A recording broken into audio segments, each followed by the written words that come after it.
Alright, what's up guys? Welcome back to my channel. So for today's video guys, unang-una sa lahat, hindi sa uli, select magiging mo sa first one, char lang. Guys, mag-konting Paunin update ang first one for today's video guys. Excited na po lahat ng Paunin fans sa pasabog ni Papa Paulo A this coming October 2, 2002. Mag-birthday ni Janine Gutierrez. Maraming pasabog si Paulo guys. So, nakatanggap na namin ulit ng flowers si Janine from Pau Ninatics Official. So, ayun siya. Ayan, minayli siya ni Janine. Ayan, thank you so much.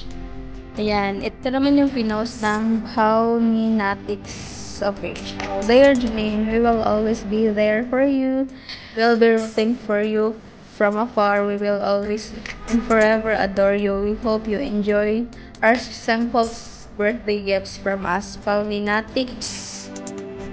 Ito yung ibang comments guys. Ayun yung ibang comments ng mga fans. Isa din ako sa nag-aagon sa hashtag Paulo Abilino sa birthday ni Janine. Excited ako ay Pauline. Ayun pa yung ibang comments guys. Kaya na magbasa sa madlulan yung magbasa ng comments. Ayun lang. Naka-proud of fandom natin. Bawi natin si Bawi next event. Dalawa sila ni Paulo.